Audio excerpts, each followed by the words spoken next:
Pada saat Andi sedang menikmati mie buatan istrinya, tiba-tiba suara bel pintu berbunyi. Carla yang paling cepat bereaksi. Wajahnya langsung berbinar, penuh kegembiraan. Pasti Direktur Ibnu Komar yang datang mengantarkan kartu VIP. Biar aku yang buka pintu. Tanpa menunggu, dia langsung berlari ke pintu. Benar saja, yang berdiri di luar adalah Ibnu Komar. Ibnu Komar tetap menjaga kesopanannya. Dia tersenyum dan berkata, "Selamat malam Nyonya Carla, aku Ibnu Komar dari Hotel JX Marion." Carla hampir tidak bisa menyembunyikan kegembiraannya. Dengan antusias, dia memberi isyarat agar Ibnu Komar masuk. "Wah, Direktur Ibnu Komar, silakan masuk, silakan masuk." Ibnu Komar tersenyum sopan. Begitu dia melangkah masuk, dia langsung melihat Andi Rewa. Raut wajahnya berubah penuh hormat dan dia segera menyapa, "Selamat malam, Tuan Andi." Andi Rewa mengangguk kecil dan berkata, "Terima kasih sudah datang langsung. Maaf karena sudah merepotkanmu." Ibnu Komar tampak terkejut dan buru-buru berkata, "Tuan Andi, jangan berkata begitu. Ini adalah suatu kehormatan bagiku." Sambil berkata demikian, dia mengeluarkan 2 amplop mewah dari sakunya dan menyerahkannya kepada Andi. Dengan penuh hormat dia berkata, "Tuan Andi, ini adalah 2 kartu VIP spa tanpa batas dari Hotel JX Marion. Hadiah kecil untuk Nyonya Carla dan Nyonya Najwa." Mata Carla langsung berbinar saat melihat 2 amplop itu. Bagi wanita seusianya, perawatan tubuh adalah hal yang paling penting. Singkatnya, ada 2 hal utama dalam perawatan diri: perawatan kulit dan manajemen bentuk tubuh. Manajemen tubuh adalah tantangan besar bagi banyak wanita paruh baya. Untuk menjaga bentuk tubuh, mereka harus berolahraga sendiri. Tetapi banyak yang malas atau kurang memiliki ketekunan, sehingga sulit mempertahankan bentuk tubuh yang ideal. Namun, perawatan kulit jauh lebih mudah. Cukup datang ke klinik kecantikan, berbaring santai, lalu para terapis yang terampil akan mengaplikasikan berbagai produk perawatan premium ke seluruh tubuh. Ini seperti menikmati pijatan sambil mendapatkan perawatan kulit menyeluruh. Karena itu, para sosialita dan wanita kaya sangat menyukai spa dan pusat perawatan kecantikan. Namun, spa kelas atas memiliki biaya yang sangat mahal. Biasanya, sekali perawatan tubuh dasar saja bisa menghabiskan setidaknya 5 juta. Itu pun hanya untuk paket standar dengan waktu terbatas dan produk yang digunakan bukan merek premium. Kalau menggunakan produk dari merek perawatan kulit kelas 1, harga bisa mencapai lebih dari 10 juta. Dan kalau menggunakan merek mewah seperti produk berbasis kaviar yang pernah diberikan Andi Rewa kepada Carla sebelumnya, biayanya bisa mendekati 50 juta untuk 1 sesi. Bahkan ketika Carla berada dalam masa kejayaannya, dia tidak memiliki keberanian ataupun dana untuk menikmati spa di Hotel JX Marion. Kini, Ibnu Komar secara langsung memberikan kartu VIP spa tanpa batas di tempat mewah seperti Hotel JX Marion yang langsung memenuhi semua impiannya tentang perawatan kulit. Bagaimana mungkin dia tidak bersemangat? Namun, Najwa merasa agak canggung dan berkata, "Direktur, hadiah ini terlalu mahal. Aku benar-benar merasa tidak enak menerimanya." Ibnu Komar tersenyum. Nyonya Najwa tidak perlu sungkan. Bagi Hotel JX Marion, 2 kartu VIP ini bukanlah apa-apa. Tuan Andi sudah banyak membantu kami. Kalau bukan karena Tuan Andi yang mengatur feng shui kami, mungkin Hotel JX Marion sudah bangkrut. Pernyataan Ibnu Komar ini sebenarnya hanya alasan yang dibuat-buat. Namun bagi Najwa, Ridwan, dan Carla itu terdengar masuk akal. Bagaimanapun, mereka tahu bahwa Andi Rewa dihormati oleh kalangan atas di kota ini karena kemampuannya dalam Feng Shui yang membuat banyak orang kaya mencarinya. Jadi, Ibnu Komar terdengar wajar bagi mereka saat mengatakan itu. Namun, Najwa tetap merasa tidak nyaman menerima sesuatu yang tidak diperjuangkannya. Dia pun berkata dengan sopan, "Sebenarnya aku sangat sibuk setiap hari dan hampir tidak punya waktu untuk spa. Bagaimana kalau aku kembalikan saja kartu ini? Tapi untuk kartu ibuku, aku ucapkan terima kasih." Andi Rewa tersenyum dan berkata, "Sayang, tidak perlu menolak. Soal ada waktu atau tidak, itu urusan nanti. Simpan saja dulu kartunya. Kalau suatu saat ada waktu luang, kau bisa langsung pergi."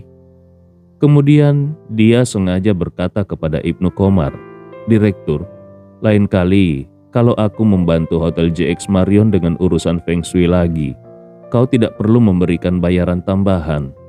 Ibnu Komar segera menangkap maksud Andi dan berkata dengan sopan, "Bagaimana bisa begitu? Aku benar-benar merasa tidak enak." Andi Rewa melambaikan tangannya. "Ini hanya timbal balik.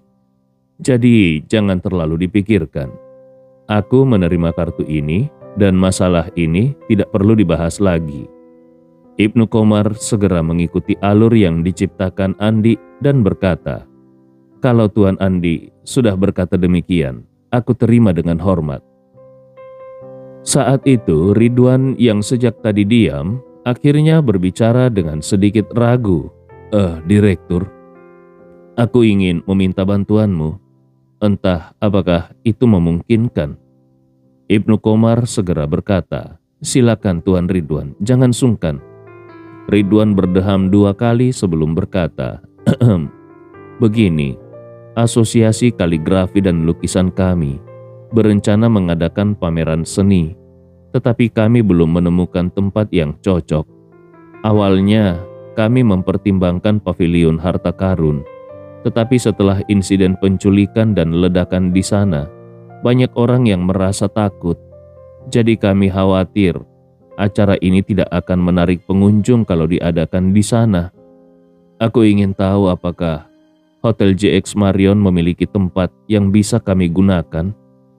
Ibnu Komar tersenyum dan berkata, "Tentu saja bisa. Hotel JX Marion memiliki beberapa ruang perjamuan.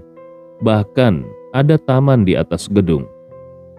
Bagaimana kalau kita adakan acara itu di taman atap?" Ridwan terkejut dan berkata dengan gembira, "Taman atap itu kan tidak disewakan untuk umum, bukan? Kalau mengadakan di sana apakah tidak merepotkanmu?"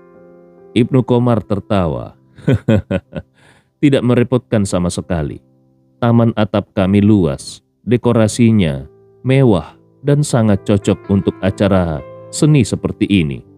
Tuan Ridwan tidak perlu merasa sungkan." Ridwan sangat bersemangat dan berkata, "Wah, terima kasih banyak Direktur." Setelah mengucapkan terima kasih, dia sedikit ragu dan bertanya, "Oh iya, mengenai biaya sewa taman atap ini, apakah kau bisa memberikan perkiraan biayanya?"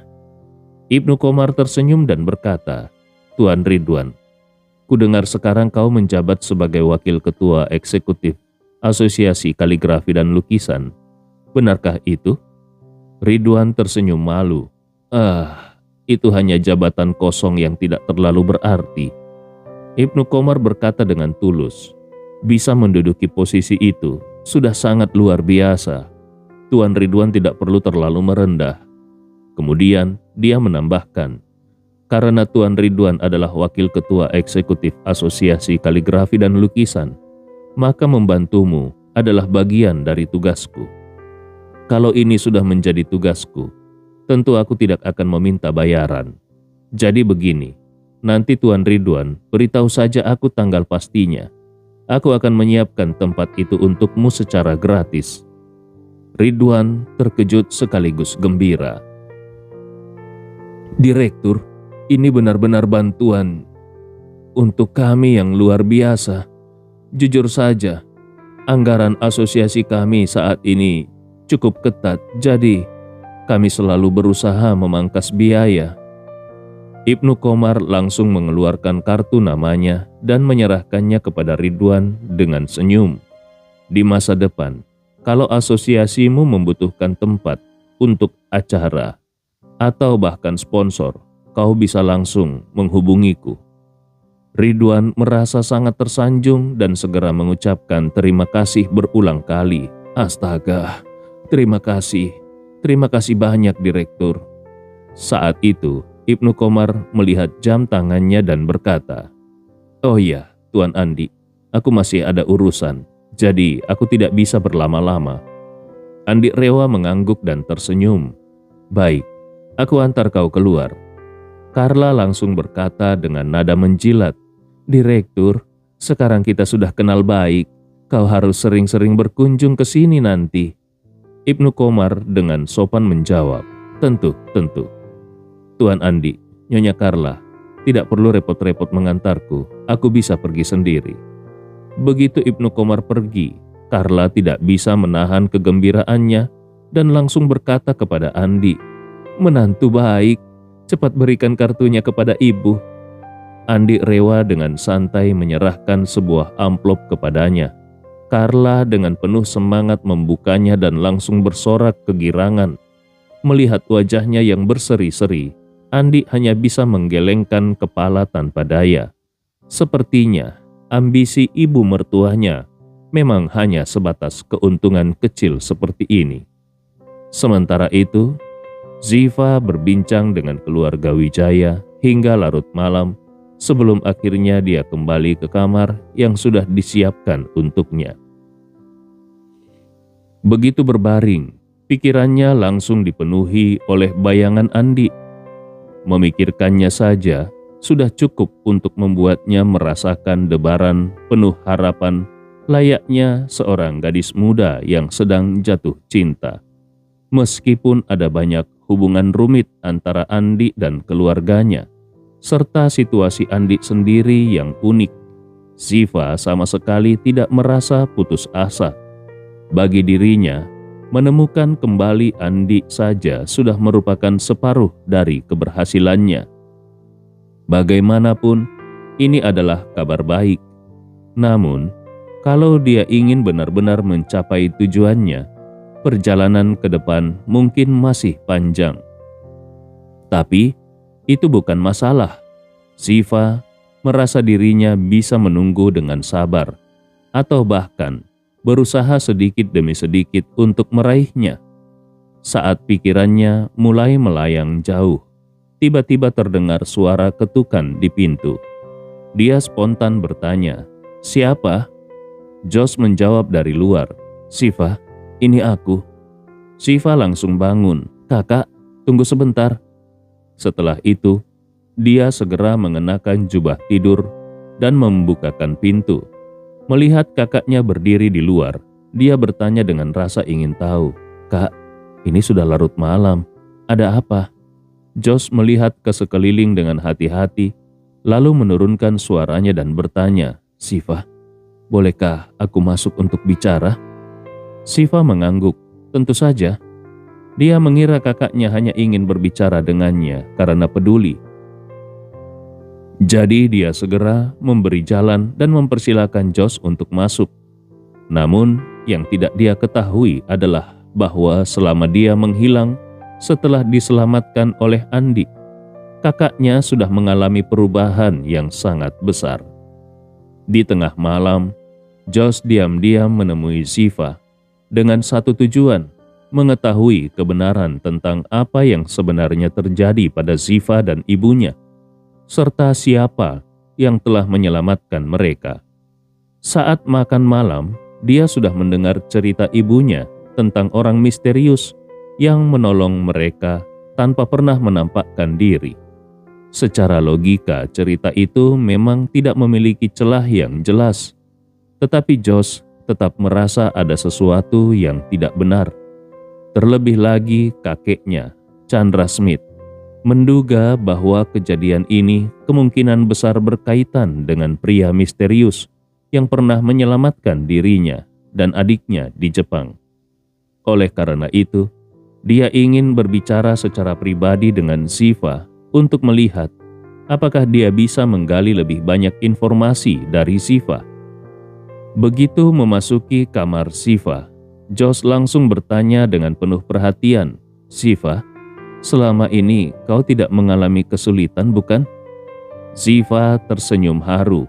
"Kakak, bukankah tadi di meja makan aku sudah bilang, aku sama sekali tidak menderita. Malah setiap hari hanya makan dan tidur. Berat badanku juga naik." Josh menghela nafas lega. Baguslah kalau begitu." Lalu dia berkata, "Aku hanya khawatir kau mengalami kesulitan. Bagaimanapun juga, kecelakaan yang kau alami sangat parah. Pasti menyakitkan meskipun hanya luka ringan." Shiva mengangguk. "Itu semua bukan masalah besar. Lagi pula, mereka sudah menyiapkan tim medis yang sangat profesional." Josh bertanya dengan rasa ingin tahu, "Shiva, menurutmu siapa sebenarnya orang misterius yang menyelamatkan kalian? Kenapa mereka diam-diam menyelamatkan kalian dan memberikan perawatan medis tanpa membiarkan dunia luar tahu?" Shiva menjawab, "Aku juga tidak tahu. Lagi pula, aku sama sekali tidak pernah melihat mereka. Dari awal hingga akhir, mereka tidak pernah memberitahu kami alasan mereka menolong kami." Josh menatap Shiva dengan serius. "Shiva, katakan yang sebenarnya. Apakah ada sesuatu yang kau sembunyikan di depan kakek saat makan malam tadi?" Shiva buru-buru menjawab, "Tidak, semua yang kukatakan tadi adalah kenyataan." Josh mengernyitkan kening dan tiba-tiba bertanya, "Shiva, jangan-jangan orang yang menyelamatkan kalian adalah sang penyelamat kita waktu di Jepang dulu?" Ucapan mendadaknya membuat Shiva terkejut. Setelah beberapa detik, Shiva segera menggeleng dan menyangkal, "Mana mungkin. Aku sudah mencoba segala cara untuk mencari penyelamat kita itu, tetapi tidak menemukannya. Lagi pula, dia seharusnya berada di Jepang. Jadi kenapa dia muncul di sini?" Namun, Josh terus mengamati ekspresi adiknya.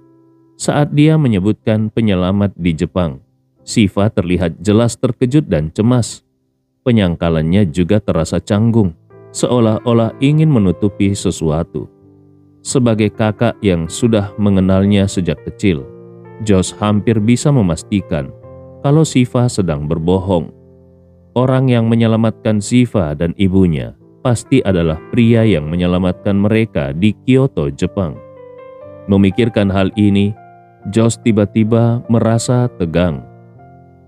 Dia berpikir, pria itu adalah seorang ahli dengan kekuatan luar biasa. Ketika insiden di Jepang, dia dengan mudah membunuh beberapa ninja kelas atas tanpa terluka sedikit pun. Dengan kekuatan semacam itu, keluarga Smith benar-benar tidak memiliki kemampuan untuk melawannya. Kalau memang dia yang menyelamatkan ibu dan Shiva, berarti dia ada di kota ini.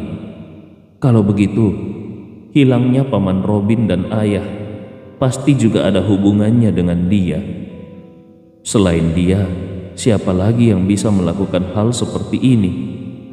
Jadi, meskipun dia sudah menyelamatkan ibu dan Shiva, kemungkinan besar dia tetaplah musuh keluarga Smith. Josh memutuskan untuk menggali lebih dalam. Dia menarik napas dalam-dalam lalu berkata dengan nada kecewa, "Shiva, kita sudah tumbuh bersama sejak kecil. Kita selalu dekat satu sama lain. Kita bahkan pernah menghadapi situasi antara hidup dan mati bersama di Jepang. Sebagai kakak, aku sangat peduli padamu. Jadi kenapa kau harus menyembunyikan sesuatu dariku?" Mendengar ini, hati Shiva dipenuhi rasa bersalah. Suaranya menjadi ragu-ragu dan tidak yakin. "Kakak, aku tidak menyembunyikan apapun. Josh bertanya padanya, "Kau benar-benar menganggap kakak ini bodoh? Apakah setelah sekian tahun, kau berpikir kalau aku masih tidak bisa melihatmu dengan jelas? Keadaanmu sekarang ini jelas menunjukkan kalau kau sedang berbohong." Sambil berbicara, Josh menghela nafas dengan wajah tidak berdaya dan berkata, "Siva, katakan padaku, apa perlunya kau menyembunyikan masalah ini dariku? Penolong itu bukan hanya menolongmu seorang, dia juga menolongku. Hidupku juga diselamatkan olehnya. Aku tahu kau ingin menemukannya untuk membalas budi. Aku juga ingin membalas budinya. Kalau kali ini memang benar dia lagi yang menyelamatkanmu dan ibu, maka keluarga Smith kita sudah berhutang 4 nyawa kepadanya. Kalau ada kesempatan, aku pasti akan berlutut dan mengucapkan terima kasih kepadanya secara langsung. Tapi kenapa kau terus menutupi hal ini? Apakah nantinya aku bahkan tidak memiliki kesempatan untuk berterima kasih kepadanya secara langsung?" Benteng psikologis Siva seketika mulai runtuh. Dia tidak menyadari kalau kakaknya Josh sudah mulai menggunakan tekanan moral. Dalam sekejap dia pun terjebak dalam dilema yang sulit. Di satu sisi, dia sudah berjanji kepada Andi untuk tidak mengungkapkan identitasnya. Namun di sisi lain, kakaknya tampaknya sudah menebak sebagian besar kebenarannya dan berbicara dengan cara yang membuatnya sulit untuk menolak. Setelah itu, Siva berpikir, "Karena kakak sudah menebak sampai ke sini, maka aku akan mengkonfirmasi dugaannya saja agar dia tidak merasa kecewa. Sedangkan untuk informasi lebih lanjut tentang penolong, aku tidak akan mengungkapkannya." Akhirnya dia pun terpaksa membuka mulut dan berkata, "Kak, tebakanmu tidak salah. Orang yang menyelamatkanku dan ibu memang adalah penolong kita." Hati Josh langsung bergetar. Dia berpikir, ternyata benar. Orang tua memang lebih bijaksana. Kakek bahkan belum pernah bertemu dengan penolong itu, tapi dia bisa menebak kalau itu adalah dia. Kalau bukan karena pengingat dari kakek, aku mungkin sudah akan terpikir sampai tidak mungkin memikirkan sampai sejauh ini. Lalu dia sengaja berpura-pura sangat bersemangat dan berkata dengan antusias, "Wah, jadi benar penolong kita. Ini luar biasa. Siva, kapan kau bisa membawaku untuk bertemu dengannya? Aku benar-benar ingin mengucapkan terima kasih secara langsung."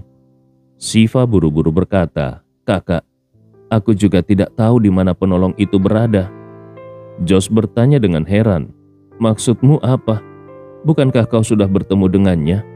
Siva menjawab, "Memang aku bertemu dengannya, tapi penolong tidak mengungkapkan apapun kepada kami. Dia bahkan memintaku dan ibu untuk merahasiakannya. Aku bahkan tidak tahu siapa nama aslinya. Selain itu, kebebasanku dan ibu sebelumnya memang sempat dibatasi oleh penolong. Jadi kami juga tidak tahu lebih banyak informasi." Karena takut kakaknya tidak percaya, dia menambahkan, "Penolong itu memang orang yang sangat misterius dan tidak ingin mengungkapkan apapun. Kau juga tahu itu bukan? Saat pertama kali dia menyelamatkan kita, jangankan identitasnya, bahkan satu kata pun dia enggan berbicara lebih banyak kepada kita. Mungkin memang begitulah sifat seorang ahli sejati." Mendengar ini, Josh tidak bisa menahan rasa kecewa. Dia memang tidak meragukan kata-kata Siva, karena penolong itu memang sosok yang sangat rendah hati dan dingin, seolah tidak ingin meninggalkan jejak apapun. Memikirkan hal ini, dia segera berkata, "Menurutku, penolong itu pasti ada di Makassar. Kita bisa terus mencari keberadaannya. Kali ini jangkauan pencarian kita jauh lebih kecil dibandingkan sebelumnya. Aku yakin kita bisa menemukan beberapa petunjuk." Takut kakaknya melihat kejanggalan, Siva segera berpura-pura sangat setuju dan mengangguk berkali-kali. "Kak, kau benar. Aku juga baru saja memikirkan hal yang sama. Karena kali ini kita bisa mempersempit jangkauan pencarian di satu kota, maka seharusnya lebih mudah untuk menemukannya. Setelah itu dia buru-buru menambahkan, tapi kita harus tetap rendah hati dan tidak mencarinya secara terang-terangan. Bagaimanapun, kita berada di bawah pengawasannya. Kalau dia tidak ingin ditemukan dan menyadari gerak-gerik kita, dia mungkin akan marah dan bahkan pergi dari sini. Josh sangat setuju dengan kata-kata Ziva dan segera berkata, "Tenang saja, aku akan mencari cara." Setelah mendapatkan informasi yang diinginkannya, Josh berkata kepada Ziva, "Ziva, kau pasti lelah. Istirahatlah lebih awal. Kita bisa membahas ini lagi besok." Ziva mengangguk. "Baik, Kak." Josh pun bangkit berdiri dan berkata, "Baiklah, aku akan kembali ke kamar untuk beristirahat." Ziva mengantar kakaknya sampai ke pintu sebelum kembali ke tempat tidurnya. Namun, pikirannya masih dipenuhi oleh sosok Andi. Dia sudah benar-benar tenggelam dalam perasaannya terhadap pria itu. Sementara itu, Josh kembali ke kamarnya dengan hati yang gelisah. Hal pertama yang dia lakukan adalah segera mengirim pesan suara kepada kakeknya, Chandra Smith. "Kakek, aku sudah bertanya pada Ziva. Orang yang menyelamatkan dia dan ibu kali ini memang benar orang yang menyelamatkan kami di Jepang dulu." Di ruang kerjanya Chandra Smith, yang sejak awal sudah tidak bisa tidur dan tengah menikmati teh seorang diri, langsung terduduk lemas di kursinya setelah mendengar pesan suara itu. Dia bergumam pelan, "Orang sehebat itu, kenapa justru menjadi musuh keluarga Smith? Apakah karena tindakanku terhadap Hana membuatnya marah? Tapi apa hubungannya ini dengan Arya Smith dan Robin? Kenapa dia menculik mereka? Orang itu sudah 2 kali menyelamatkan Ziva, yang berarti hubungan mereka pasti tidak biasa. Kalau Ziva menyalahkanku karena apa yang terjadi pada ibunya, maka di masa depan, pria misterius itu pasti akan berdiri di pihak Ziva dan menjadi ancaman bagiku. Selain itu, meskipun keluarga Tanujaya bersedia bekerja sama lagi denganku, itu tidak akan banyak membantu. Kekuatan pria itu terlalu besar untuk bisa dihadapi oleh keluarga Tanujaya." Memikirkan ini, hati Chandra Smith dipenuhi ketakutan yang semakin mendalam. Bahkan, dia mulai berpikir, "Mungkin sebaiknya aku langsung meminta maaf kepada Ziva dan ibunya. Kalau itu bisa membuatnya sedikit melunak, mungkin situasi ini masih bisa diperbaiki." Namun, sesaat kemudian dia menyadari sesuatu. Tidak, ada yang tidak beres di sini.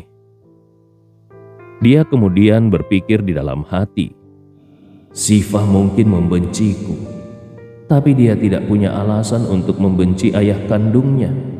Ayahnya memang kuasingkan ke Australia, tapi dia tidak terlibat dalam kecelakaan yang menimpa ibunya. Ziva tidak mungkin meminta pria itu menyerang ayahnya. Terlebih lagi, pamannya tidak ada hubungannya dengan insiden itu. Tapi pamannya juga menghilang. Ini jelas bukan atas perintah Ziva. Kalau begitu, ini berarti pria misterius itu bertindak berdasarkan kehendaknya sendiri. Dia menargetkan keluarga Smith, menargetkan Arya Smith dan Robin, pasti karena alasan pribadinya sendiri. Tapi masalahnya, kapan keluarga Smith pernah menyinggungnya?" Chandra Smith semakin bingung dan hampir kehilangan akal sehatnya. Dia benar-benar tidak bisa memahami alasan di balik semua ini. Saat ini, satu hal yang paling dia rasakan adalah ketidakamanan yang luar biasa. Bagaimana tidak, lawannya adalah seseorang yang bisa dengan mudah membunuh beberapa ninja tingkat atas. Kalau pria itu benar-benar datang untuk membalas dendam, pertahanan keluarga Smith saat ini tidak akan mampu menahannya. Menyadari hal itu, Chandra Smith segera menelpon kepala pelayan Anwar. Begitu panggilan tersambung, dia langsung bertanya dengan panik, "Anwar, kau sudah sampai di mana?" Anwar sedang berada di dalam helikopter dengan suara mesin yang bergemuruh di latar belakang. Dia harus berteriak agar terdengar jelas, "Tuan, aku sedang dalam perjalanan. Masih sekitar 100 km lagi. Aku bisa sampai dalam waktu setengah jam." Chandra Smith buru-buru berkata, "Anwar, dengarkan aku baik-baik. Apapun yang terjadi, kau harus membawa keluarga Tanujaya ke sini. Bahkan kalaupun kita harus menggandakan tawaran dari 2 miliar menjadi 4 miliar, lakukan saja. Pastikan mereka pindah ke sini secepat mungkin." Anwar terkejut. "Tuan, apakah sesuatu telah terjadi?" Chandra Smith berkata dengan nada tegang, "Jangan banyak tanya. Ingat instruksiku. Aku ingin mereka berangkat besok pagi. Aku akan mengirim pesawat besar untuk menjemput mereka." Anwar merasa ada sesuatu yang sangat mendesak. Jadi dia segera menyetujui. "Baik Tuan, aku akan berusaha meyakinkan Reza Tanujaya malam ini juga." Setengah jam kemudian, keheningan malam di kota kediaman keluarga Tanujaya dipecahkan oleh deru helikopter yang terbang rendah dengan kecepatan tinggi. Helikopter itu meraung di langit malam dan terbang langsung menuju kediaman keluarga Tanujaya. Saat itu, Reza Tanujaya berdiri di halaman dengan hanya mengenakan jaket tipis. Dia menunggu dengan ekspresi serius. Sebelum turun dari pesawat dan naik helikopter, Anwar sudah menelponnya lebih dulu. Awalnya, Reza Tanujaya sama sekali tidak ingin bertemu dengan siapapun dari keluarga Smith. Apalagi yang datang hanyalah kepala pelayan mereka. Dia merasa enggan bertemu. Namun, begitu Anwar mengatakan kalau dia datang mewakili Tuan Chandra Smith, Reza Tanujaya menjadi sedikit bimbang. Dia sangat sadar bahwa meskipun keluarga Tanujaya adalah keluarga yang telah lama berkecimpung di dunia bela diri dan memiliki keahlian dalam pertempuran, tapi mereka tetap bukan tandingan keluarga besar seperti keluarga Smith. Sejak zaman dahulu, para ahli bela diri selalu bekerja untuk orang-orang kaya. Selain beberapa pemuda yang masih naif dan gegabah, siapa yang berani dengan sengaja menyinggung keluarga kaya raya? Terlebih lagi, keluarga Tanujaya sudah memiliki sejarah ratusan tahun sebagai keluarga bela diri. Mereka tentu tidak ingin mencari masalah dengan orang-orang berkuasa, karena kalau sampai membuat pihak yang berkuasa marah, maka seluruh fondasi keluarga mereka bisa hancur dalam sekejap. Oleh karena itu, meskipun merasa enggan, Reza Tanujaya tetap memutuskan untuk menerima kedatangan Anwar dan menjaga sikap yang sopan di permukaan. Bersama Reza Tanujaya, ada putra sulungnya, Fajar Tanujaya, yang juga merupakan pilar utama generasi berikutnya dari keluarga Tanujaya. Saat melihat helikopter perlahan mendarat, wajah Reza Tanujaya tampak sedikit muram. Memikirkan bahwa dia harus berpura-pura ramah terhadap keluarga Smith yang telah berusaha mencelakai cucunya, membuat hatinya merasa sangat tidak nyaman. Sebaliknya, Fajar yang berdiri di sampingnya memanfaatkan waktu sebelum helikopter mendarat untuk mengingatkan, "Ayah, nanti saat bertemu Anwar, tolong kendalikan emosi ayah, jangan sampai ayah marah." Mendengar ini, Reza Tanujaya merasa sedikit tersinggung. Dia sebenarnya sadar kalau dia tidak boleh marah pada Anwar. Namun justru karena putranya mengatakannya secara langsung, dia malah merasa semakin kesal. Meskipun demikian, dia juga tahu bahwa tidak peduli seberapa besar kemarahannya, Dia tidak bisa bersitegang dengan Anwar. Justru karena itulah perasaannya semakin tertekan. Sementara itu, Fajar sudah menebak alasan kedatangan Anwar. Faktanya, kalau keluarga Smith datang mencari keluarga Tanujaya, dan dalam keadaan yang sangat tergesa-gesa pula, maka hanya ada satu kemungkinan. Mereka membutuhkan bantuan keluarga Tanujaya. Bagaimanapun juga, keluarga Tanujaya tidak memiliki banyak keahlian selain dalam dunia bela diri. Kalau diibaratkan sebagai sebuah toko, maka toko itu hanya menjual satu jenis barang. Oleh karena itu, Fajar sangat yakin kalau Anwar datang untuk mencoba merekrut keluarga Tanujaya kembali ke pihak keluarga Smith.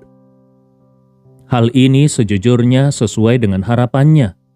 Sejak keluarga Tanujaya memutuskan hubungan dengan keluarga Smith dan menghentikan semua kerjasama, hidupnya sebagai putra sulung menjadi semakin sulit. Keluarga Tanujaya selalu menghabiskan banyak sumber daya untuk mendukung generasi mudanya dalam berlatih seni bela diri, yang sudah menjadi beban berat bagi keuangan mereka. Sekarang, dengan sumber pendapatan yang terputus, situasi menjadi semakin sulit. Yang lebih parah lagi, mereka sudah menghabiskan miliaran dalam upaya mencari Riani. Meskipun jumlah itu terdengar besar, namun untuk mencari seseorang di lautan luas, itu sama saja dengan setetes air di samudra.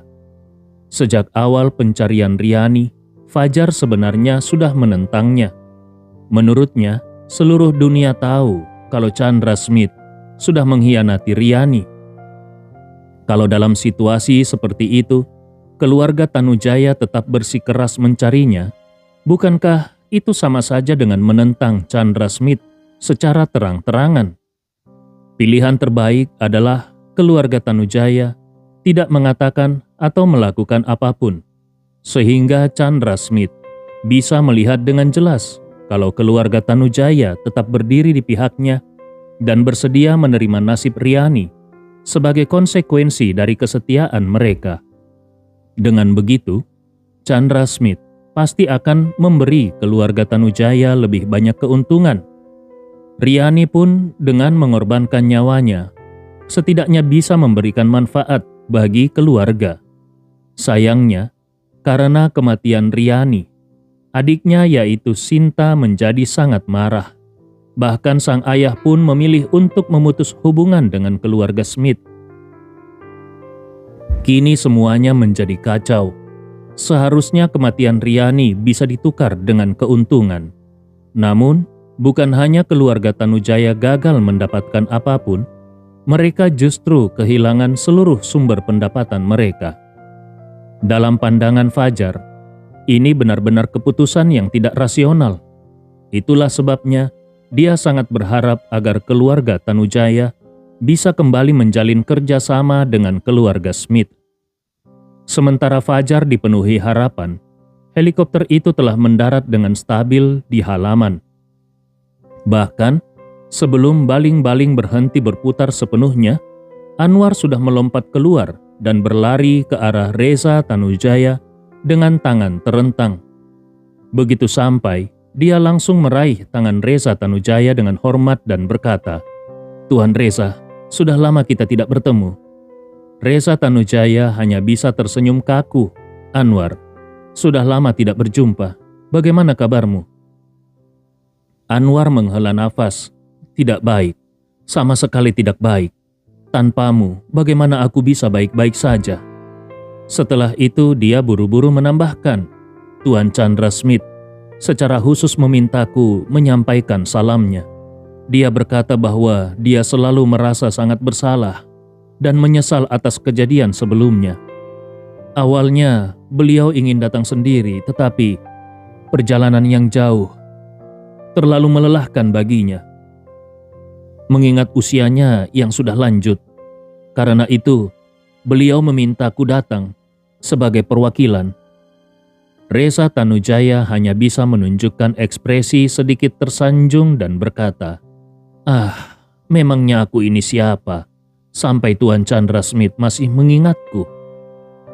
Sambil berbicara, dia segera memberi isyarat, "Anwar, di luar terlalu dingin. Mari kita masuk dan berbicara di dalam." Reza Tanujaya berjalan lebih dulu. Dia memimpin Anwar menuju aula utama. Begitu masuk, Reza Tanujaya tidak ingin berlama-lama dengan basa-basi. Dia langsung bertanya, "Anwar, apa tujuan Tuan Chandra Smith mengirimmu ke sini?" Anwar segera menjawab, "Tuan Reza, begini, mengenai kejadian dengan Riani, Tuan Chandra Smith benar-benar merasa bersalah dan menyesal. Beliau tahu kau pasti menyimpan kemarahan terhadapnya. Jadi beliau mengutusku untuk bertemu denganmu, menyampaikan permintaan maafnya kepadamu dan keluarga Tanujaya, serta berharap kita bisa berdamai dan kembali seperti semula." Reza Tanujaya tertawa kering dan berkata, "Anwar, tolong sampaikan kepada Tuan Chandra Smith bahwa Riani tetaplah bermarga Smith. Meskipun keluarga Tanujaya yang membesarkannya dan melatihnya, namun sejak hari dia dikembalikan ke keluarga Smith, dia sudah sepenuhnya menjadi bagian dari keluarga Smith. Kalau Tuan Chandra Smith memutuskan untuk mengorbankan dia demi kepentingan keluarga Smith, meskipun aku adalah kakeknya, aku hanyalah orang luar dalam keputusan ini. Jadi, Tuan Chandra Smith tidak perlu meminta maaf kepadaku." Perkataan Reza Tanujaya ini sebenarnya tidak berasal dari lubuk hatinya. Dia sebenarnya sangat menyayangi Riani. Pengkhianatan Chandra Smith terhadap Riani membuatnya sangat marah. Namun, dia sadar bahwa kekuatan dirinya dan keluarga Smith terlalu jauh berbeda. Kalau dia secara terang-terangan menyatakan kebenciannya kepada keluarga Smith di hadapan Anwar, itu sama saja dengan menjadikan keluarga Smith sebagai musuh. Karena itu, dia sengaja menggunakan alasan bahwa Riani adalah bagian dari keluarga Smith, sementara dirinya hanyalah orang luar. Dengan cara ini, dia tidak secara langsung menyinggung keluarga Smith, tetapi tetap secara tersirat menunjukkan ketidakpuasannya terhadap mereka. Lagi pula, kalau seseorang bahkan rela mengorbankan cucu kandungnya sendiri, apakah masih ada alasan bagi Reza Tanujaya untuk terus menjalin hubungan dengan orang seperti itu? Akan lebih baik kalau mereka berjalan di jalannya masing-masing dan tidak lagi saling mengganggu. Anwar yang sudah sangat berpengalaman dalam menghadapi situasi semacam ini, tentu saja bisa menangkap maksud tersembunyi dalam kata-kata Reza Tanujaya. Namun, dengan kecerdikannya, dia tetap berkata, "Tuan Reza benar. Karena Riani adalah putri dari Tuan Arya Smith, maka dia adalah bagian dari keluarga Smith. Namun, meskipun demikian, Tuan Chandra Smith tetap merasa sangat bersalah kepadamu dan keluarga Tanujaya. Bagaimanapun juga, darah yang mengalir di tubuh Riani setengahnya berasal dari keluarga Tanujaya." Reza Tanujaya mulai merasa jengkel. Dia menyadari bahwa Anwar tidak ingin melepaskan topik tentang Riani, padahal dia sendiri sudah tidak ingin memperdebatkan masalah ini dengan keluarga Smith. Tetapi kenapa Anwar terus bersikeras membahasnya? Saat dia masih merasa bingung, Anwar melanjutkan, "Tuan Reza, sebenarnya maksud Tuan Chandra Smith adalah bahwa hubungan antara keluarga Tanujaya dan keluarga Smith bukan hanya sekedar hubungan tuan dan pengikut. Bagaimanapun juga, keluarga Tanujaya pernah memberikan keturunan kepada keluarga Smith. Karena itu, Tuan Chandra Smith sangat merasa bersalah dan ingin memberikan kompensasi kepada keluarga Tanujaya." Saat itu, Fajar masuk ke dalam dengan membawa minuman hangat. Mendengar perkataan Anwar, wajahnya langsung berseri-seri. Sambil meletakkan nampan minuman di depan Anwar, dia menahan rasa senangnya dan menunggu kelanjutan perkataan Anwar. Dia ingin tahu bentuk kompensasi seperti apa yang bersedia diberikan oleh keluarga Smith kepada keluarga Tanujaya. Saat itu juga, Anwar memasukkan tangannya ke dalam saku dalam jubahnya mengeluarkan sebuah cek, lalu menyerahkannya kepada Reza Tanujaya sambil berkata, "Tuan Reza, ini adalah cek senilai 1 miliar. Tuan Chandra Smith memintaku untuk memberikannya kepadamu." Begitu cek itu dikeluarkan, Fajar yang berdiri di samping langsung terkejut. 1 miliar. Jumlah ini benar-benar menakutkan. Itu setara dengan gaji seluruh keluarga Tanujaya selama 1 tahun. Selain itu, keluarga Tanujaya saat ini sedang berada dalam masa paling kekurangan uang. 1 miliar ini benar-benar membuat Fajar sangat bersemangat dan sulit menahan kegembiraannya. Reza Tanujaya juga terkejut dengan angka ini. Chandra Smith begitu saja mengeluarkan 1 miliar. Itu benar-benar di luar dugaannya. Namun, dia juga sangat sadar bahwa uang dari keluarga Smith tidak akan datang begitu saja tanpa alasan. Bahkan, tanpa berpikir terlalu dalam, dia bisa menebak kalau uang ini pasti memiliki maksud tersembunyi. Jadi, dia tidak langsung menerima cek itu, melainkan bertanya kembali, "Anwar, untuk tujuan apa Tuan Chandra Smith mengirimkan cek ini?"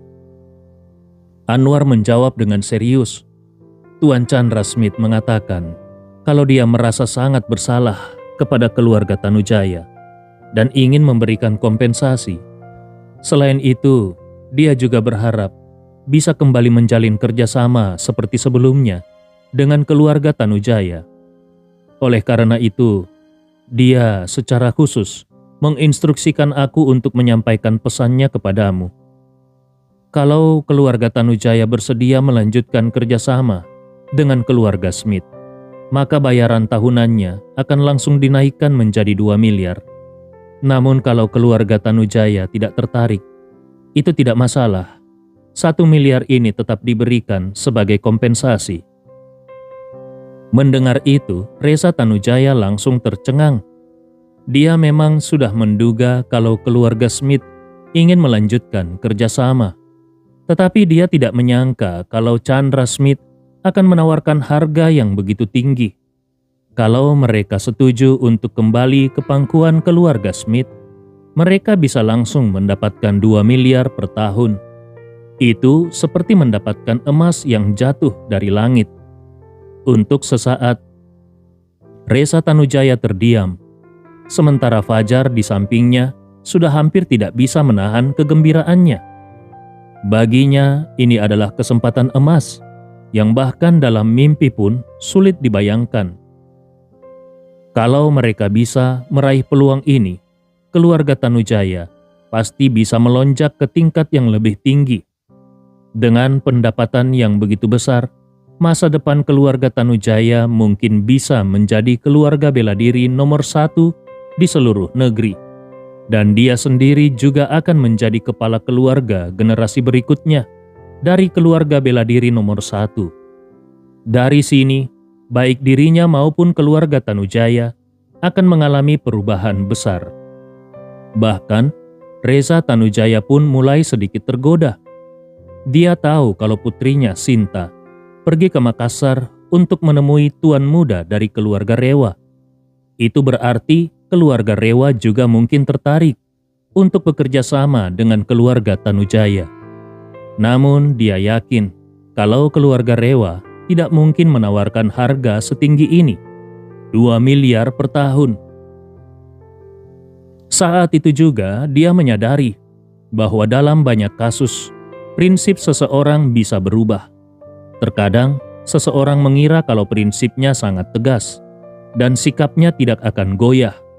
Tetapi itu hanya karena dia belum menghadapi godaan yang cukup besar. Begitu godaan itu melebihi ekspektasinya, bahkan sampai mengguncang fondasi kepercayaannya, maka semua prinsip yang selama ini dijaga bisa runtuh seketika. Memang benar, dia sangat marah terhadap keluarga Smith karena sudah mengorbankan Riani. Kemarahan itu bagaikan kebakaran hutan yang luas, menyala dengan dahsyat dan hampir mustahil untuk dipadamkan. Namun, saat mendengar angka 2 miliar, kemarahannya seakan langsung mereda dengan drastis. Seperti tsunami yang tiba-tiba datang dan dengan cepat menenggelamkan hutan yang sedang terbakar. Seberapa besar pun kebakaran hutan itu, pada akhirnya tetap bisa dipadamkan oleh gelombang raksasa. Sebuah tsunami cukup untuk menenggelamkan seluruh hutan, apalagi hanya kebakaran hutan biasa. Inilah yang disebut dengan kehancuran prinsip. Anwar terdiam sejenak, matanya seperti elang yang tajam, terus mengamati perubahan ekspresi, sorot mata, hingga gerakan kecil dari dua orang ayah dan anak di depannya. Membaca ekspresi dan bahasa tubuh adalah keahlian terbesar Anwar. Setelah bertahun-tahun berada di sisi Chandra Smith, kemampuannya dalam menilai situasi bahkan lebih akurat daripada alat pendeteksi kebohongan. Dia bisa dengan jelas dan yakin menilai kalau kedua orang ini sudah tergoda. Ini membuatnya akhirnya bisa bernapas lega. Dalam hati dia berpikir, Tuan Chandra Smith masih khawatir kalau 2 miliar tidak cukup untuk menggoyahkan keluarga Tanujaya. Tapi ternyata mereka jauh lebih mudah dipengaruhi dari yang beliau duga. Sepertinya jumlah ini bahkan terlalu besar. Namun dia segera mengubah pemikirannya. Saat ini, keluarga Smith sedang berada dalam krisis besar. Bahkan keselamatan Chandra Smith sendiri menjadi masalah.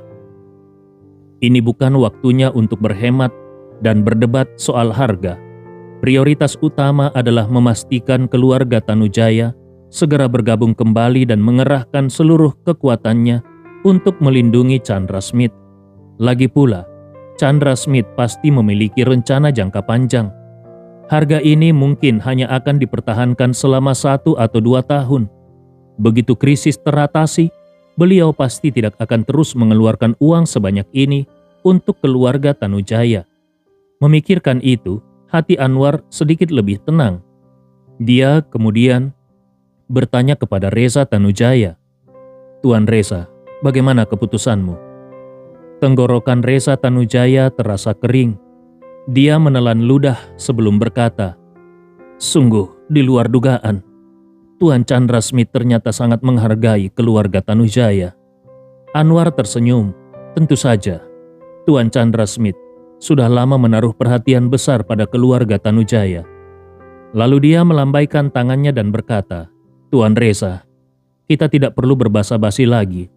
Aku sudah menyampaikan semua pesan dari Tuan Chandra Smith. Kau adalah kepala keluarga Tanujaya. Jadi, keputusan ada di tanganmu. Apakah keluarga Tanujaya bersedia menerima tawaran Tuan Chandra Smith? Aku butuh jawaban yang jelas." Reza Tanujaya mengangguk. Dia mulai menganalisis keuntungan dan kerugian kalau keluarganya menerima atau menolak tawaran ini. Kalau mereka menerima, manfaatnya jelas tak terhitung banyaknya. Dengan kembali berada di bawah perlindungan keluarga Smith, mereka akan memiliki dana yang cukup untuk memberikan pelatihan bela diri yang terbaik bagi para keturunan keluarga Tanujaya. Mungkin hanya dalam beberapa tahun, keluarga Tanujaya bisa melahirkan lebih banyak talenta berbakat seperti Riani. Bagi keluarga Tanujaya, ini adalah kesempatan yang sangat berharga. Karena kalau generasi muda mereka bisa berkembang dengan pesat, maka keluarga Tanujaya bisa segera melampaui para pesaingnya. Setiap generasi kepala keluarga Tanujaya memiliki impian terbesar, menjadikan keluarga Tanujaya sebagai yang terkuat di antara semua keluarga bela diri di negeri ini.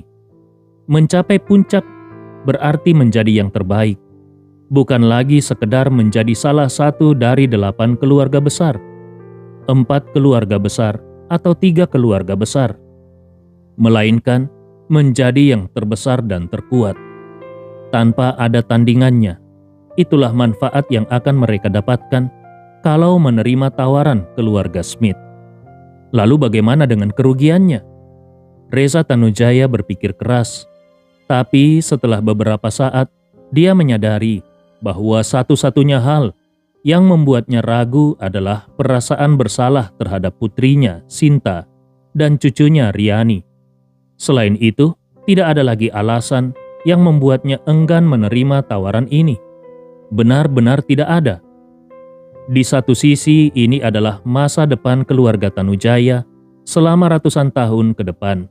Di sisi lain, ini adalah pengkhianatan terhadap putri dan cucunya. Sejak awal, perbandingan ini sudah sangat timpang. Tiba-tiba Reza Tanujaya merasa bahwa keputusan ini tidak perlu diragukan lagi. Untuk apa masih ragu?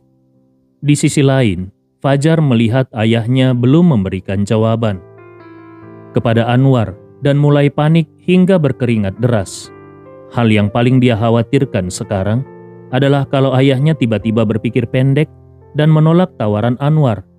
Itu benar-benar akan menjadi keputusan paling bodoh yang pernah ada. Karena itu, dia buru-buru berkata, "Ayah, Tuan Chandra Smith sudah begitu tulus mengundang kita kembali dan bahkan mengutus kepala pelayan Anwar untuk datang jauh-jauh ke sini secara langsung. Apalagi yang perlu kita ragukan?" Di dalam hati, Reza Tanujaya berkata, "Aku bukannya ragu. Aku sudah memutuskan. Hanya saja aku belum memikirkan cara yang tepat untuk mengatakannya." Namun, setelah memikirkannya, dia menyadari bahwa perkataan putranya cukup membantu. Ini seperti memberinya jembatan yang lebih halus untuk menyampaikan keputusannya kepada Anwar. Awalnya dia memang merasa agak canggung untuk langsung menerima tawaran itu, karena bisa terlihat seperti orang yang terlalu tergiur dengan uang. Meskipun faktanya memang begitu, tetapi siapa yang ingin dicap seperti itu secara terang-terangan? Karena putranya sudah membuka jalan, dia bisa menggunakannya sebagai alasan untuk membuat keputusan lebih mulus.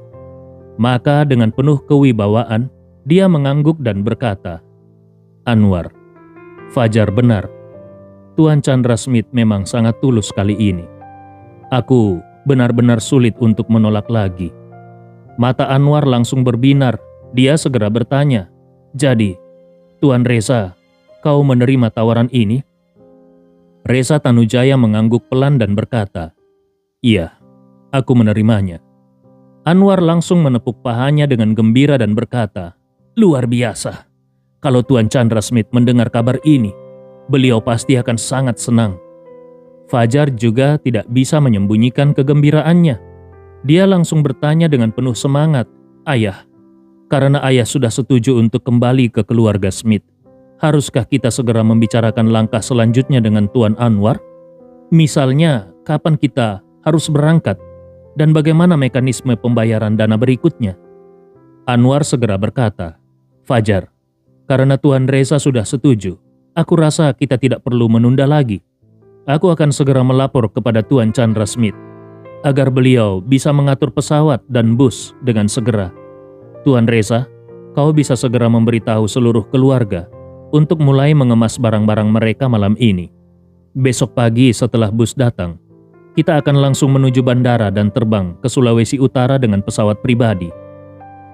Reza Tanujaya bertanya dengan heran, "Sulawesi Utara? Bukannya kita akan ke Jakarta?" Anwar tersenyum dan menjelaskan, "Tuan Chandra Smith ingin tinggal sementara di Sulawesi Utara untuk menikmati suasana di sana. Jadi, kita akan bertemu beliau di sana." Reza Tanujaya mengangguk tanpa terlalu banyak berpikir. Namun, dia tidak menyangka kalau keluarga Smith menginginkan mereka berangkat secepat itu. Bahkan harus mengemas barang-barang mereka malam ini dan berangkat esok pagi.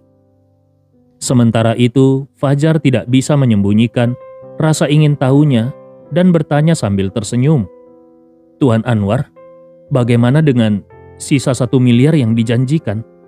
Apa rencana Tuan Chandra Smith mengenai pembayaran dana tersebut?" Anwar tertawa dan berkata, "Tuan Chandra Smith sudah mengatakan bahwa kalau keluarga Tanujaya bersedia melanjutkan kerjasama dengan keluarga Smith, maka setelah tiba di sana, kita akan segera menandatangani kontrak. Begitu kontrak ditandatangani, dana 1 miliar yang tersisa akan segera ditransfer. Sebelumnya, kita selalu membayar secara bulanan, tetapi ke depannya kita akan membayar tahunan agar lebih praktis." Fajar hampir melompat kegirangan. "Wah, Itu benar-benar luar biasa. 2 miliar per tahun saja sudah sangat luar biasa. Kalau dibayarkan sekaligus dalam 1 tahun, itu lebih menguntungkan lagi. Kalau pembayaran dilakukan bulanan, maka akan ada banyak bunga yang terlewatkan. Tapi kalau 2 miliar, itu langsung masuk ke rekening bank dan dikelola oleh manajer investasi dengan tingkat keuntungan tahunan 10% saja, itu berarti tambahan 200 juta per tahun. Reza Tanujaya juga bisa menghitung angka ini. Jadi dia tentu saja semakin senang. Maka dia dengan tegas berkata, "Anwar, kalau begitu mari kita bersiap-siap. Aku akan memberitahu seluruh keluarga untuk mengemas barang. Sementara kau laporkan situasi di sini kepada Tuan Chandra Smith.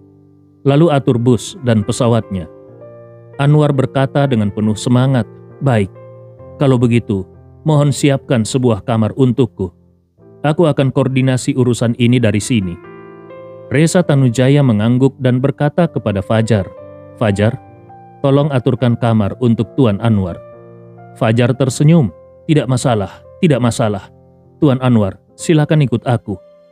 Saat Anwar berdiri, dia berkata kepada Reza Tanujaya, "Tuan Reza, kota ini sangat jauh dan transportasinya tidak nyaman. Aku perkirakan butuh beberapa jam untuk mengordinasikan pesawat dan bus. Sekarang sudah hampir jam 12 malam. Jadi, kita tentukan saja keberangkatan besok jam 10 pagi. Bagaimana menurutmu?" Reza Tanujaya langsung mengangguk tanpa ragu. "Tidak masalah, besok jam 10 kita berangkat tepat waktu." Anwar tersenyum dan memberi salam dengan mengepalkan tangan. "Tuan Reza, kalau begitu aku pamit dulu." Setelah berkata demikian, dia mengikuti Fajar ke kamar tamu. Setelah semua orang pergi, Reza Tanujaya tiba-tiba termenung sendirian. Dia memikirkan putrinya Sinta, dan hatinya terasa sedikit berat serta dipenuhi rasa bersalah. Dia tahu kalau dia tidak bisa membiarkan perasaan pribadinya terhadap putrinya menghalangi kesempatan keluarga Tanujaya untuk mencapai kejayaan. Oleh karena itu, dia tidak ragu untuk menerima tawaran kerjasama dari keluarga Smith.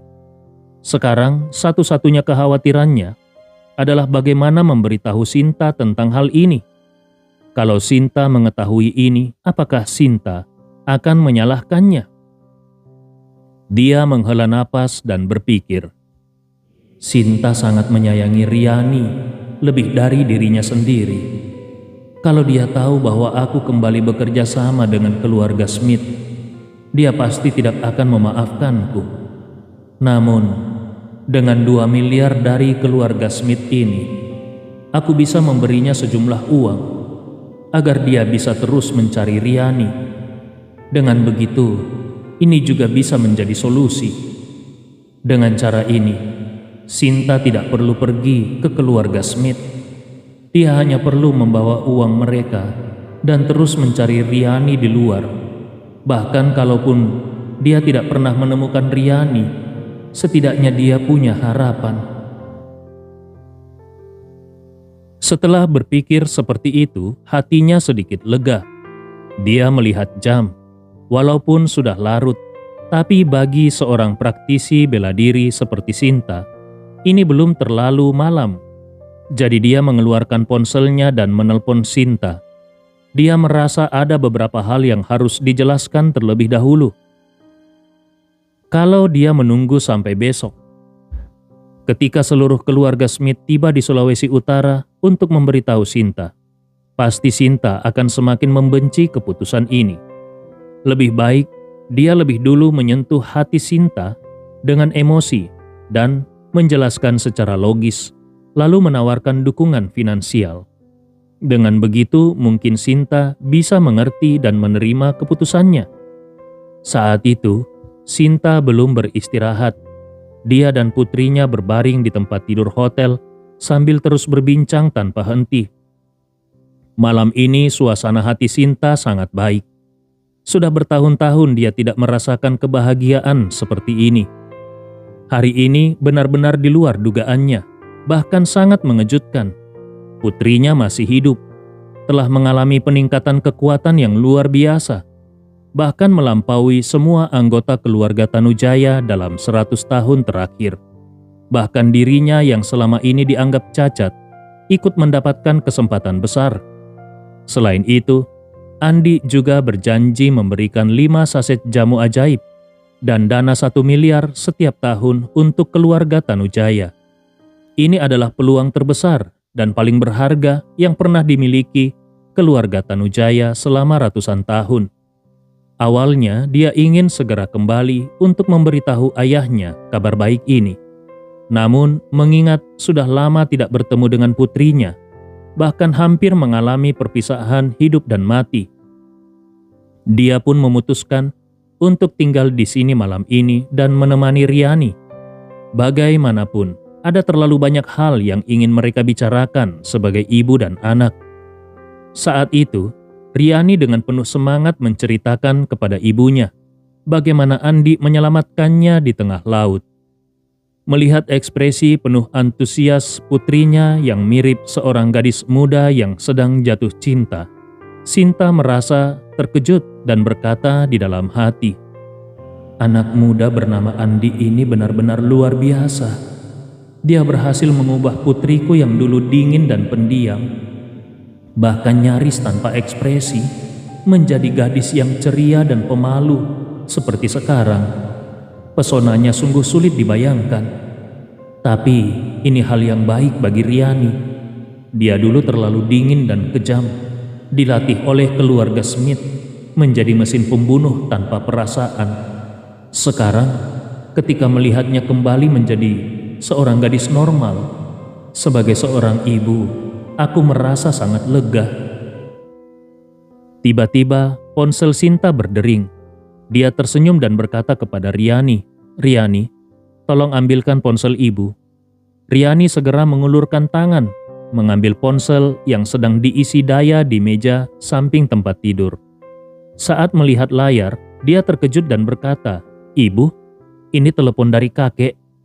Sinta segera berkata, "Kalau kakekmu menelpon selarut ini, pasti ada sesuatu yang penting. Cepat, berikan ponselnya kepada ibu." Riani mengangguk lalu mengingatkan, "Bu, jangan lupa, kita sudah berjanji pada Tuan Andi untuk tidak memberitahu siapapun tentang keberadaanku. Jangan sampai ibu keceplosan." Sinta berkata dengan sungguh-sungguh, "Jangan khawatir, ibu tahu apa yang harus dilakukan.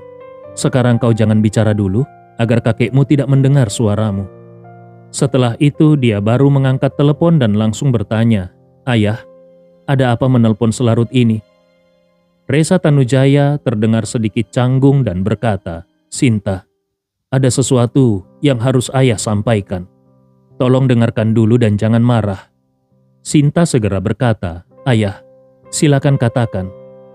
Resa Tanujaya berdeham 2 kali lalu berkata, "Begini, malam ini kepala pelayan Anwar tiba-tiba datang ke kediaman kita." Sinta langsung mengerutkan kening dan bertanya, "Kepala pelayan Anwar? Apa yang dia lakukan di rumah kita?" Resa Tanujaya menjawab, "Begini, Tuan Chandra Smith menyuruhnya datang untuk membahas kemungkinan kerjasama kembali dengan keluarga Tanujaya." Sinta langsung meledak marah dan berkata dengan penuh amarah, "Menjalin kerjasama kembali? Ayah, Chandra Smith sudah mencelakai Riani. Riani bukan hanya cucu ayah tetapi juga cucu kandungnya. Orang seperti itu sama sekali tidak memiliki hati nurani atau rasa kekeluargaan. Keluarga Tanujaya tidak boleh lagi memiliki hubungan apapun dengan mereka." Resa Tanujaya menghela napas dan berkata dengan pasrah, "Sinta, ayah mengerti perasaanmu. Sejujurnya ayah juga sangat membenci Chandra Smith, bahkan ingin membunuhnya kalau bisa. Tapi apa gunanya? Kita tidak mungkin bisa melawan keluarga Smith. Kau juga sudah tahu ini sejak lama. Karena itu, saat Riani mengalami kejadian itu, kita memilih untuk meninggalkan keluarga Smith daripada menuntut mereka. Pada akhirnya semuanya, karena perbedaan kekuatan yang terlalu besar." Sinta dengan marah berkata, "Aku mengakui bahwa ada kesenjangan kekuatan, dan aku tidak pernah berpikir untuk membuat keluarga Tanujaya menjadi musuh keluarga Smith atau membalas dendam untuk Riani. Itulah kenapa saat itu aku menerima keputusan untuk keluar dari keluarga Smith dan menahan amarahku.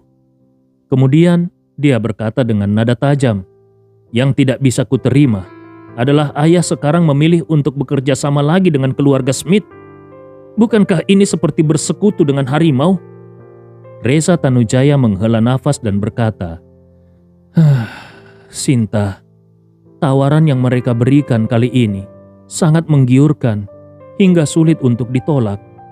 Ayah bukan hanya harus memikirkanmu dan Riani, tetapi juga seluruh keluarga Tanujaya. Keluarga kita sedang mengalami masa-masa sulit. Kita memiliki lebih dari 100 anggota keluarga. Setengahnya adalah orang tua dan anak-anak. Setengahnya lagi adalah para praktisi seni bela diri. Tapi di antara kita semua, tidak ada satupun yang pandai mencari uang. Mereka semua hanya seperti burung kecil yang terus meminta makan. Belakangan ini, keluarga Tanujaya sudah berhemat secara drastis. Uang untuk kehidupan sehari-hari para orang tua dan anak-anak sudah dipotong drastis. Bahkan alokasi ramuan bagi para praktisi bela diri juga berkurang drastis. Kalau ini terus berlanjut, dalam 5 tahun ke depan, kekuatan keluarga kita akan tertinggal jauh dari keluarga lain. Pada saat itu, kita bukan hanya akan kehilangan posisi sebagai salah satu dari 4 keluarga besar, tetapi mungkin bahkan tidak bisa masuk 10 besar lagi. Kalau itu terjadi, warisan yang ditinggalkan oleh leluhur kita akan hancur di tangan ayah." Dengan suara bergetar karena emosi, Reza Tanujaya berkata, "Tapi sekarang, keluarga Smith bersedia membayar 2 miliar per tahun untuk bekerja sama kembali dengan kita. Dengan uang ini, situasi keluarga Tanujaya bisa segera membaik secara drastis, bahkan mencapai tingkat yang belum pernah ada sebelumnya. Saat itu, orang tua dalam keluarga kita akan memiliki jaminan hidup yang cukup. Anak-anak akan mendapatkan pendidikan dan masa depan yang lebih baik. Dan yang paling penting, para praktisi muda kita juga akan mendapatkan dukungan besar. Mungkin dalam 5 tahun ke depan, keluarga Tanujaya bisa menjadi keluarga seni bela diri terbaik di seluruh negeri. Kebangkitan keluarga Tanujaya ada di depan mata." Mendengar ini, Sinta hanya bisa menghela napas dan berkata, "Ayah, gelar seperti 8 keluarga seni bela diri terbesar, 4 keluarga besar, atau bahkan keluarga bela diri terhebat, itu semua hanyalah nama kosong.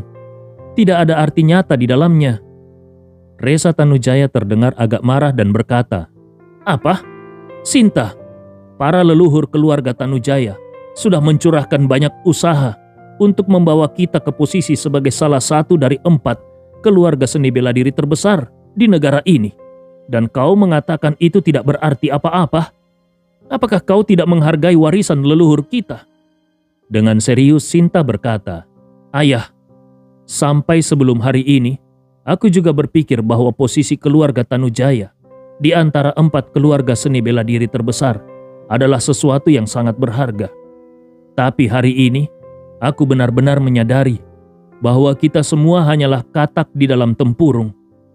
Dia berhenti sejenak sebelum melanjutkan, "Ayah, bisakah ayah percaya bahwa ada seseorang di dunia ini yang bisa hanya dengan kekuatannya sendiri langsung membuka meridian seseorang hingga ke tingkat sempurna?" Reza Tanujaya langsung menjawab, "Itu tidak masuk akal. Dalam sejarah keluarga kita, sudah ada banyak ahli, tapi siapa yang bisa mencapai tingkat sempurna pada meridian Ren? Itu hanyalah teori, sama seperti manusia bisa hidup abadi. Itu hanya sekedar mimpi belaka."